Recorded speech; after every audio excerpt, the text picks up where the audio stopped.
there were kind of weeks when I literally could not go to class because I was so sick. I was bedridden, and that's when I started playing Clash a lot. Hi everyone, welcome back to the channel. First of all, I just want to say that the title of this video is not clickbait in any way, shape, or form. Today, I'm going to be telling the story about how Clash Royale saved my life, and not only saved my life, it saved my career, it saved a lot of my relationships, and honestly, this mobile game is one of the reasons that I'm sitting here today. To kind of give background, I struggle with a pretty bad chronic illness, and anyone who's interacted with me or has met me in person will probably know this. All of my real life friends know about this. I won't get into the details too much, but I struggle with a pretty bad gastrointestinal disorder. It affects my ability to eat like a normal person, which in turn affects like my social interactions, my physical activity, a lot of those things.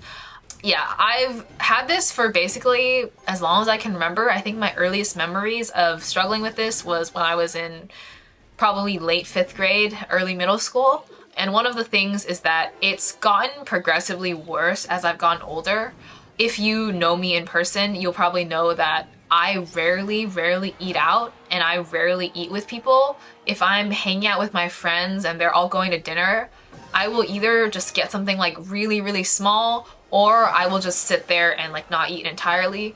And a lot of people think this is weird, and like sometimes people even get like uncomfortable when we're going out to dinner and they're eating and I'm not. But like what they don't understand is that like if I eat like restaurant food, for example, and sometimes I don't exactly know what's in it, I don't know how my body's going to react, I will probably be sick for like days afterwards. And there was a time in my life when I was younger and I wanted to fit in socially and I didn't want to be weird, and so I would just force myself to eat knowing that I would be in pain, and it cost me a lot of pain.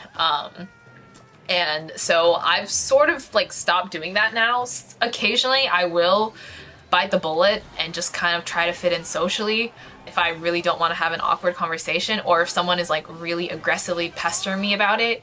So as you can imagine, this kind of limits a lot of my interactions socially. It also causes a lot of issues with nutrition, which is something that I struggle with. I take like a ton of supplements because, as you can imagine, my diet is not always sufficient to meet my nutrition needs. One of the things about my illness is that it is highly stress related, and because of that, it has gotten worse as I've gotten older. As I've mentioned a couple times before, I went to a pretty high stress university. I majored in something very high stress, and my career path is now also very high stress. I'm a physics PhD student.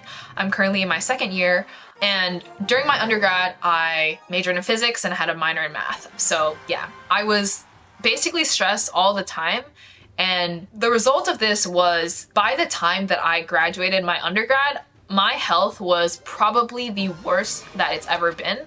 I think throughout the process of my undergrad, I lost, I want to say, around 25 pounds, which I'm not a very big person to begin with, and so that was a lot, and a lot of that was just due to stress and malnutrition, because it got to a point where I was just so afraid of getting sick when I eat that I was afraid of eating anything at all, because I would know that my body would have a negative reaction, and so there were very few foods that I did eat. And you know, that's still an issue that I kind of deal with now. In addition to just, you know, the stress of college, in my last year of undergrad, I was also applying to graduate school, which was another huge stressor in my life. I never really talked about this before, but applying to physics PhD programs is very stressful. I usually compare it to like applying to med school, which med students don't like, but whatever. Like, kind of just imagine like that similar process. I applied to 30 PhD programs actually, and I applied not only in the US, also abroad. I think all those applications cost me almost like $4,000. Each application was over $100. Anyways, that was a very high stress time. The end of 2023 is when I was applying to graduate school. And when I finished submitting all my apps, I kid you not, I genuinely couldn't move. I don't know what it was. Like, I just had an insanely high fever and I was just completely bedridden. And that has actually just never happened before. No matter like how stressed I've been, I, was always sort of able to push through, but my body just crashed. I had to call my friend and she had to bring me tea from Starbucks, which was literally across the street, but I like genuinely just like couldn't get up and walk up the stairs and like walk out the door. This is all to say that when I graduated college, my body was in a very, very bad spot. And I didn't take a gap year. I immediately started graduate school. I started grad school already my health was deteriorating, but I didn't want to take a gap year and I just tried to power through. And that essentially went really, really poorly. My first year of graduate school, I struggled so badly. In addition to, my deteriorating health, I was taking very challenging coursework. I was, doing new research. I was living in a completely new city. I moved from the East Coast to the Midwest, which I didn't know anyone there. I think I only visited the Midwest once. This is my first time living in the Midwest. Obviously, socially, it was very hard because I didn't really have any friends. New university, and just in general, like post-grad life is very hard. And on top of like all these transitions, it was very, very difficult to deal with. And so during my first year in grad school in the winter, I basically like completely collapsed. Like my body was done. My chronic illness got so bad that there were kind of weeks when I literally could not go to class because I was so sick. I was bedridden. I was throwing up every morning, sometimes multiple times a day. I was so fatigued from the malnutrition that I genuinely just like couldn't bring myself to get out of bed. Even if I couldn't go to class because I needed to be like 10 feet away from a bathroom at all times because I never knew when I was going to get sick. So I was scared of going to class because I'm like, what if I get sick in the middle of class and I have to run to the bathroom? Yeah, like I started doing poorly in all my classes, which is something that I've never really experienced, at least to this extent before. Obviously, I've like earned bad grades before, but to the point where I was like just not showing up to any lectures, behind on so many assignments. I had to take an incomplete, which I finished this year, and I had to drop one of my classes last year, which I'm going to take this winter because I dropped it last year. And that was something just completely new. And I'm also someone who it's very, very hard for me to ask for help when I need it, in the sense that I don't like showing weakness. And so I'm not someone who will like go to the professor and say like, hey, I'm not doing well, can I please have an extension? Like there were occasions that I did, but I guess I'm just someone who doesn't like making excuses for themselves, and I always believed I could power through it, because if past experiences were any indication, I always could. If you've listened to me talk about my career before, you will know that I have a very like David Goggins mindset, which is that like kind of mind over matter. You know, just do hard things, be really tough. You can do anything. You just set your mind to it. You know, I've run marathons, I've run ultra marathons, I've studied a really hard degree at a really hard university after not being that intelligent growing up. I'm someone who believes that they can get through any obstacle in life based on sheer willpower. And for most of my life, that has been true. Up until the end of 2024, beginning of 2025, when my body physically started to break down.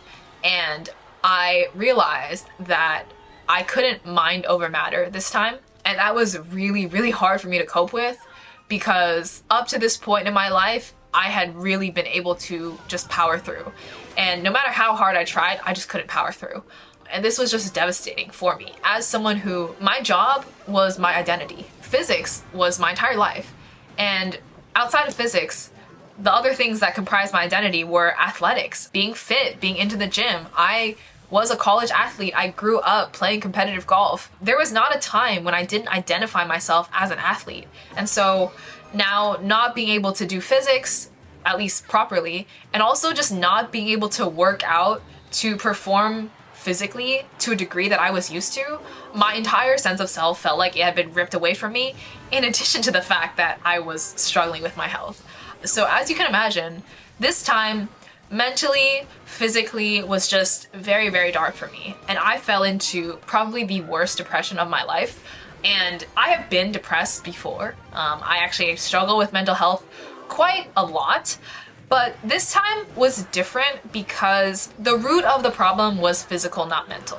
I think the thing about mental health is that, you know, I've been to therapy quite a bit, and I've also, you know, been on antidepressants. That can be helpful if you're genuinely struggling with your mental health, but I think the issue for me was that the problem was not mental in its origin. The problem was physical, and my mental health was just kind of a result of that. And so basically, even going to therapy, I couldn't fix my depression because it came from being physically unable to function. This was just, again, a very dark time in my life, and there were times when I was bedridden for days, if not weeks on end. So this is when Clash came into the picture. I was introduced to the game about a year ago. At the end of 2023 is when I started playing the game. But in early 2024, when I was really struggling with my health and when I was bedridden, I genuinely couldn't do any of the other activities that I once enjoyed. And that's when I started playing Clash a lot. And I moved up like trophies really quickly because I was just playing every day. I think I went from like 2,000 to like 7,000 within just like a few weeks. And I remember one of my friends like checked my account. He was like, whoa, like when did you move up so quickly? And I was like, dude, it's just because I've been laying in bed all day. I can't do anything else. And this is the only thing that I can do. Genuinely, it sounds kind of stupid to put it this way, but like Clash Royale and this mobile game just became a light in a very, very dark time. And again, it's just so weird to say that about a mobile game. Even I, like in my videos, I'm like, it's not that serious. And it is not that serious. But like, for me, it became the one thing that I could do when I couldn't do anything else. It became the one variable in my life that I could control. I couldn't do physics, I couldn't play golf, I couldn't run, I couldn't go to the gym, I couldn't hang out with my friends, I couldn't eat. And all I could do was I could lay in bed and I could play this game. And what was nice about the game and what I really appreciate about it was that you can measure your progress very clearly, you know, like in trophies. I could measure like, oh, today I got from 8,100 to like 8,200 trophies. And that was really important for me at a time when my life felt so stagnant. I felt like I wasn't moving forward in my career. My body was like constantly changing from week to week. I felt like I wasn't moving forward in like fitness, in marathon running and like whatever. I couldn't train properly. And it just like everything in my life felt so stagnant. But one thing that I could improve on was Clash Royale. And like seeing the trophy count go up just became like a daily ritual for me. This is the time when you could say I like fell in love with the game and I just started playing every day. Eventually I did start feeling like a little bit better, and I am somewhat better now, but this illness that I have, it's not something that has a cure. It's just something that you have to manage. And so it ebbs and flows. Like I have relapses, and like right now I'm actually not doing so well. These couple weeks since I've been back, I've been really struggling with my health, but since Clash Royale took me out of that really, really dark time, I've kind of just stuck with it, even in times that I have been feeling better, because it was the only thing that was there for me when there was nothing else there for me. My family was, you know, across the country or even across the ocean. My friends didn't really know what was going on, and a lot of them are also in different countries and different states. Yeah, I guess Clash Royale was the only thing that kind of kept me grounded to this earth again. Like it just sounds like a hyperbole, but it's not. Like it's, yeah, this game like truly saved my life, and it was a light in a very dark time. And that's also like kind of how the inception of this channel came to be, which was, if you actually go back and watch my very first video, I think I do talk about it. I talk about my chronic illness and struggling with my health, and that video came out of a day when I was just feeling so bad, and I felt like I just wasn't productive. I hadn't done anything, and I was just beating myself up so bad. I'm just like, Melinda, like how are you in like a physics PhD program? You say your passion is physics, but like you're just so dumb right now. Like you're behind in your classes, and like how do you even call yourself a physicist if you were in this type of state? I was just in such a bad place, and I was feeling really bad that day, and I was like, you know what, like, I can't really do work right now, I can't really go and work out, I can't really do anything else, so I might as well I just set up a camera and use my phone. I set up my phone camera on my bed, and I was like, okay, I'm just gonna play Clash, and I'm just gonna edit this video and post it. I didn't even fix the sound or anything. I think people complained that the game sound was too loud. I literally just like slapped the two videos together and like uploaded it, and I guess like a couple hundred people watched it. And after I saw that, I was like, oh, okay, I guess people are interested in hearing me talk, watching me play the game, and so I just uploaded another video. And the YouTube channel kind of became an extension of my love for the game, if that makes sense. On days when I couldn't make progress on my actual work and I couldn't really do anything of substance, I could at least play this game and I could at least make a video and post it. Yeah, like that's kind of how this channel got started, and it sort of is still what the channel is, to be honest. And one of the reasons that I want to talk about this now in light of, you know, the recent updates to the game, and I think a lot of people leaving the game, is that I want to talk about why it is so hard for me to quit the game. And it's because I have this emotional connection to it, and the game is genuinely a very symbolic part of my life. And so even though like the dev team has made a mess of the game, I really hesitate to just quit it outright. And this channel too, I think that there have been a lot of times in the past month or so where I've just like wanted to delete my channel. Not because like hate comments or like whatever, like that stuff doesn't really bother me, but social media is just really not my thing. You know, my personal Instagram, like with my friends, has like less than like 200 followers. I'm not someone who has ever kind of dreamed of like building like a social media following online. And so I guess it's just a very weird thing for me to navigate, and because of that, I've contemplated deleting my channel like multiple times. But the thing that stops me is kind of the origin of how this all started. And I remember that time when, you know, no one was there for me and I felt like such a failure, such a loser. That's when I started making videos. And I guess moving forward, I don't think that I'm going to exclusively play Clash on this channel because, to be honest, the game has become progressively less and less fun. But the game will always hold like a very, very important place in my heart. And because of that, I don't think I'm gonna quit, but I think I will stop spending money on the game. I'm not gonna buy the pass next season. I think I might play some other games on this channel. I have a Switch too, so I might play some Zelda, maybe Mario Kart or like whatever. I've played Fortnite on here before, I might play that. I downloaded Terraria and I'm still trying to figure out like how that game even works, but I might play that a little bit. I guess that's why I kind of felt the need to share this story now. And if any of this resonates with you guys, please let me know. Like, part of me even feels like a little silly like putting this much emphasis on a mobile game, because like I said in my videos, I'm always like, it's not that deep, guys, it's not that deep. And it's not that deep, but like sometimes it is. I don't know how else to describe it. Like, if you have a similar story, please share it in the comments, or you can join my Discord and message it to me if you don't want to share it publicly. And if you are going through something similar right now, I guess the only advice I can really give you is focus on taking it one day at a time and focus on things that you can control. For me, Clash was the thing that I could control. When everything else in my life was going wrong, my body was not holding up, you know, like my mental state was deteriorating. It felt like the career that I wanted was like literally slipping through my fingertips. These like stupid battles I played on my phone felt like the only things I could control, and it felt like at least I was improving at something. At least I was doing something every day, instead of just rotting away in bed. And yeah, so I hope you guys enjoyed this little like personal confessional. I know we make a lot of dirty jokes, whatever here, like, and it's all in good fun. I hope that this community can ultimately be a place of positivity, because it truly did save my life, and it truly is the reason why I'm sitting here today making these videos for you guys. And so yeah, thank you guys for listening to my story, and I will see you guys in the next video. Bye.